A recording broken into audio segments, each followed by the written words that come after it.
Hey guys, and welcome back to Kingdom Media 101. And today I'm talking again about Audacity. I like to make that appear on the screen there.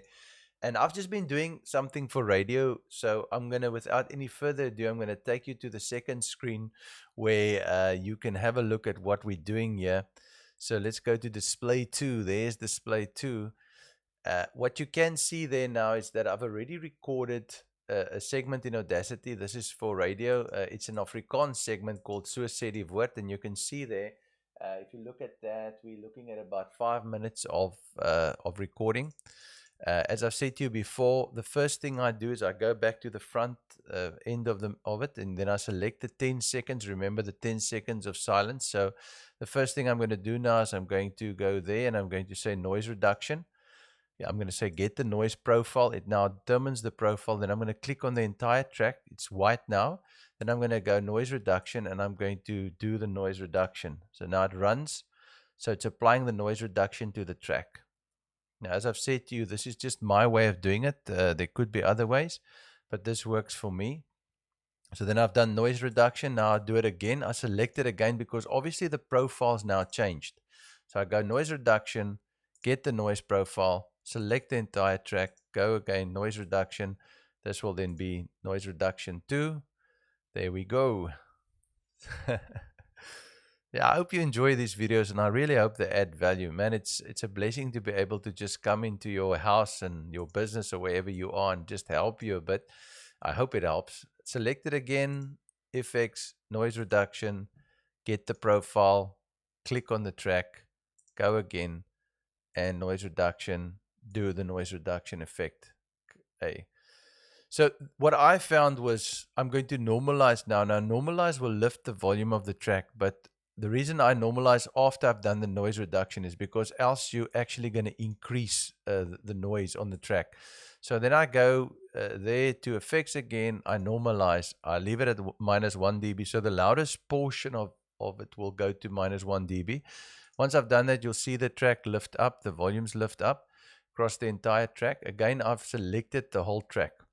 Now I do my effects. So now I will do equalization and I will do, doesn't matter which one I do first, but I can do the treble boost because that's been selected. And then I go effects and I go to equalization again. And then I do the bass boost. Okay, so there's bass boost. It's a preset and I do it again.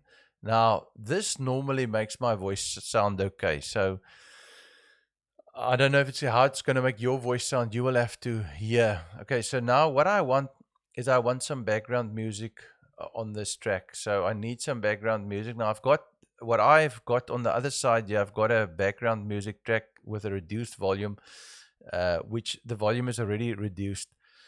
That means I don't have to reduce the volume myself. It's actually a track that I created for that, but I've also got a lot of instrumentals where you actually have to still reduce the volume. So let me just show you what this track looks like, because you'll instantly see as I bring it in. All I'm doing now is I've opened the file, I grab the track, I hold my mouse, I pull it over to the other screen, I drop it in Audacity in an open space here, and it's going to create a second track there on the track field. It's going to create that. And the reason I do it that way is it's obviously much easier, and having a reduced volume track, it just makes it easier to balance. Now I reduced that volume myself. I actually made the track softer a long time ago when I actually made that track, which I use quite frequently. I always also try and use royalty-free music, because if you start posting stuff on Facebook, and you can see how low that volume is. So that is definitely, but you can also see the track is much longer than the other track. So I do a minus there, which means I'm just zooming out slightly. So just to get myself to a point, because obviously I don't want on the radio now this thing to play, and then all of a sudden, you know, there's like 10 minutes of, well, in this case, 30 minutes of silence. So I'm just going to delete the last portion of the music track.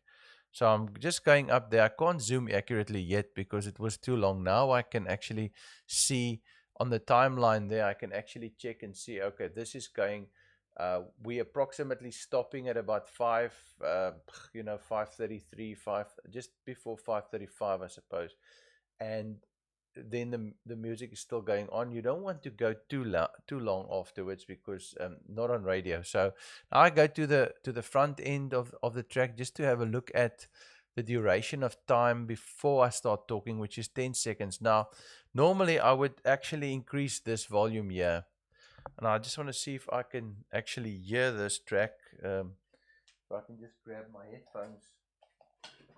I doubt that I'm going to be able to hear it here, so I'm going to just switch headphones here into my computer, and then I'm going to say headphones on, and yes, and let's see. Okay, I can hear that. I don't know. Let's just see if you guys can hear that, what I'm doing there.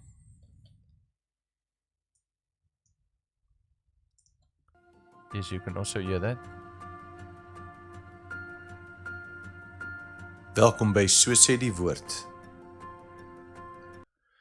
Okay, so what would be ideal is actually to have this first portion a bit louder, and then reduce the volume. It's going to be tricky, but let me go to effects and I'm going to amplify it. Okay, so let me start off conservatively, just amplifying it to I would say about 10 for now. Yeah, let's do it. I think, let's go around, see what that does.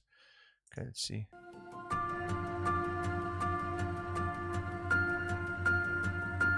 Welkom by So sê die woord. Okay, now that piece, I'm just going to go slightly softer there where I talk, and I'm going to go slightly up again there, and then I'm going to go down again, but I don't want to do that, so I'm going to go there.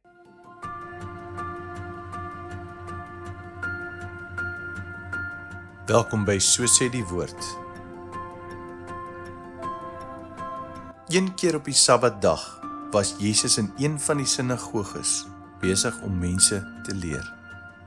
Daar was ook 'n vrou wat al 18 jaar lank gelei het onder 'n bose gees wat haar heeltemal. So okay, so that's just sort of doing the music side of it. But now, the one thing I don't do is I don't listen to the track with the music. I can solo this track. If I click solo there, I can solo the vocal track, because then I can actually hear mistakes. Welkom by So sê die woord. Okay, so there you can hear. Can you hear that? That.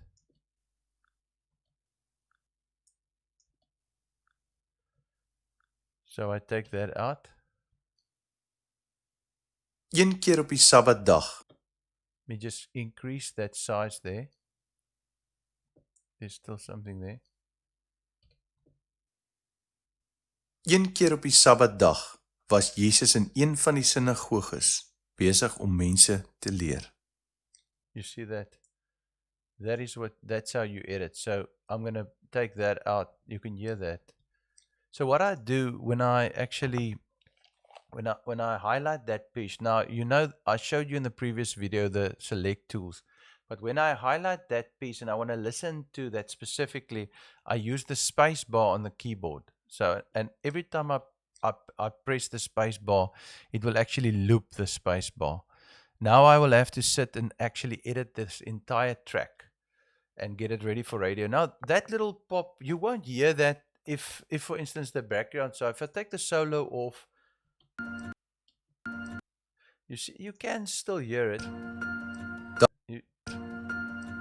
but it sounds like part of the music. But to make your track as perfect as possible and not to have a lot of background little clicks and pops, you will see all of those little pops. I mean, I can literally see them if I go through the track with my eyesight. I can see them. There's another one. Now what those things are, a lot of times, it's if you record at a lower volume, you might have less of them. If you don't touch the table when you record, if you don't touch the keyboard, if you sit totally still. I mean, sometimes if you just move your hand, if you move on your chair and there's a little click there, if there's a little thing or a little moth flying against the light in your institution or where you're recording, all of that causes little hassles. and but you can literally see them. And a lot of times, if you're pausing when you're recording, so if you're doing a vocal recording, you're reading something and you pause between them, when you push the button and you start talking straight away, then it normally makes a little also a little sound there that you have to take out. So that is how I would then edit it with the background music.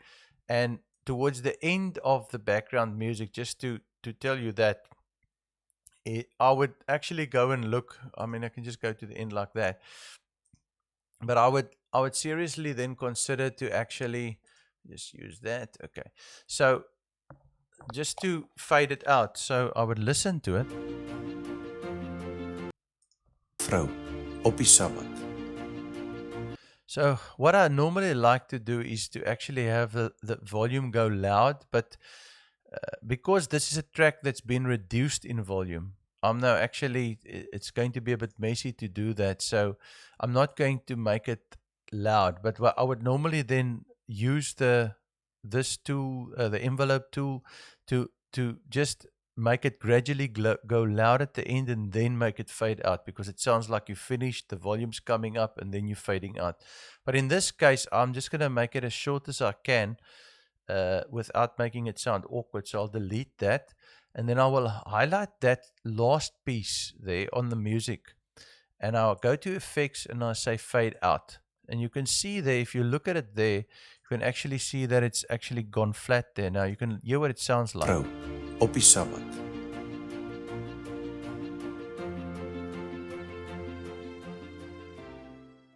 Okay, so it sounds like it's fading out and it didn't just shut down, which is normally not nice if it just goes abruptly and shuts down. So what do I do then? After I've now worked through the track and I've removed all those little pops, and I've also listened to the balance between the background track and the vocal. For instance, I guess it might be slightly soft. 'n Gebreklike vrou. Okay, no, that's not bad.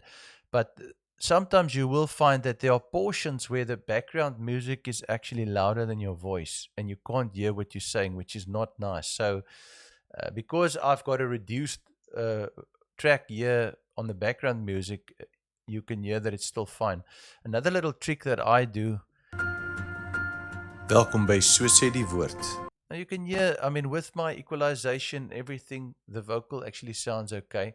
But another thing I do is I actually, remember I said to you there are shortcut keys. So you can highlight this track and you can press Control D and it will duplicate the track. Then you've got a second track. And what I do is I then deselect this track. So that one is now not selected. This one is not selected. And then I select the bottom track. And then I go to effects and I put a track on there with reverb. Now, again, with reverb, there are some default settings. You can manage it, and there's preset options.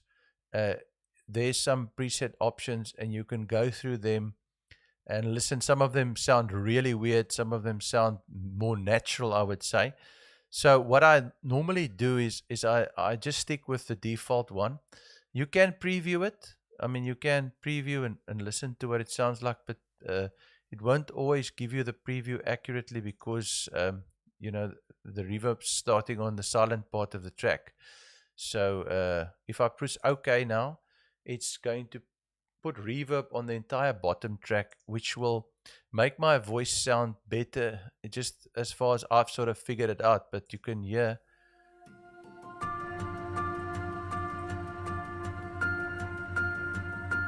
Welkom by So Sê Die Woord.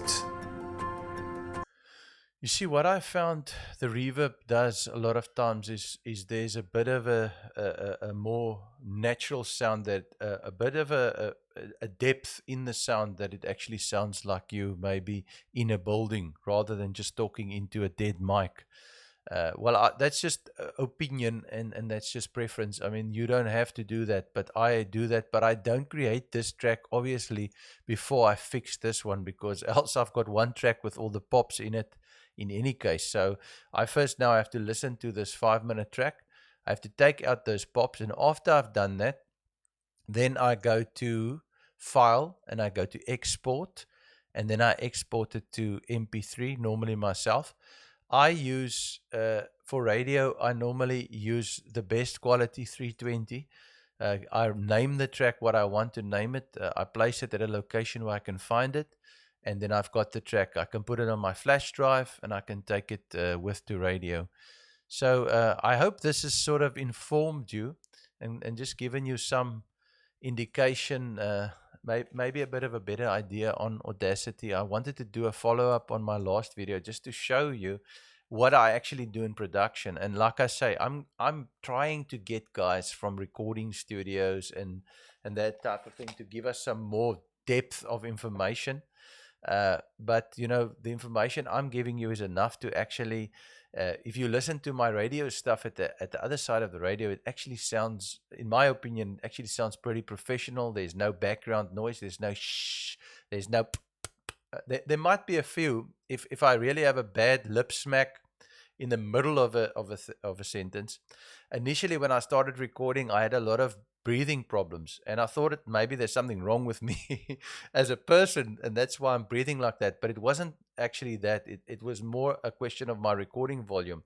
I was recording. Now I'm recording on my mixer. I'm running at about 50% of the headroom, and I just want to close this. And the same in Audacity. I'm running at about 50%, which helps me not, and I'll show you on the second monitor there. If you look at the levels there, you can see I'm running at about 24 naturally. Just it's more or less half. But you you are sort of tempted to record, uh, at the top level because you think to yourself, maybe I should record at the highest level possible because that's going to give me the best audio sound. The problem with that is you are going to have a lot more things to fix. And you're going to have every single little breath that you breathe, you're going to have to actually reduce that volume. So, and there you can't delete it. So, I mean, you can delete it, but the problem is then it sounds like you're swallowing your words because the time delay between the one word and the next word is not enough. So then you have to actually highlight that piece, go to amplify under the effects side, and then actually minus the amplification. In other words, run it minus, and I normally run like minus 10, minus 15, which then makes that piece quite silent, or at least reduces the breathing to the point where it doesn't sound weird that you're over breathing or that you have a problem with your breathing. So that's just some little tips and tricks, and I hope it's been informative. I'm going to try and do my next video on cloud storage. So a lot of the people have asked me questions about how do I actually, if I'm recording on my smartphone and I've recorded on the phone, now I've got the file there. How do I actually get it to my computer? And then how do I get it from my computer back to the phone or back where do I want it? And the most easiest thing to do is actually to have cloud storage. Cloud storage is easy because you're storing on the cloud, and it's just nice to have it on the cloud so you can access it from your computer, you can access it from your smartphone, you can access it even remotely. You can go to another computer where you're broadcasting from, and you can actually log into your cloud storage there and download that file right there. So cloud storage actually puts it on the web, and I will talk about cloud storage next. I also want to do the video one where we talk about OBS, Open Broadcast Software, the software that I'm using for these tutorials, where I can show you basic things. I'm going to show you probably about six little things, six little tips and tricks, and then you can build up from there. Watch more tutorials, specialize on certain aspects that you want, become much better with it than I am, but just as a base where you start and say, well, this isn't that difficult. This is quite easy. It's the same with the audio stuff. Initially, when you look at the screen, it's daunting, but as soon as somebody's told you there's five little things or six little things, then you say, well, I can do those things. I can do those six things. And you can improve your ministry, and the quality of your product can be so much better. And once you start uploading your audio files to, we'll talk about that as well, to Podbean or SoundCloud or one of those platforms. Your product and what God's doing through your life is now available on the internet. Plus, because it's got a bit of background music, because it's fading in, fading out, it's got a bit of loudness of music. I will show you in some of the other segments also what I've done before is actually put background noise in. I said to Chris the other day that I actually put the sea in, or sounds of the sea and stuff like that. When you're preaching about a certain scripture, and you want to bring some effects in, you can do that because people are listening with their ears. And it's just so awesome to be able to do those things that, uh, years ago, only the guys in the studios could do. And it would cost you thousands of rands to do that. And the rig I've got set up here, it's not expensive. It's not expensive to do this anymore. So most people can do it, and it's available. And God wants us to use the technology that we have. And I'm trying just to enable you to do that. Now, God bless you. If you want to support our ministry, there's our banking details. We always put that up so people can support it.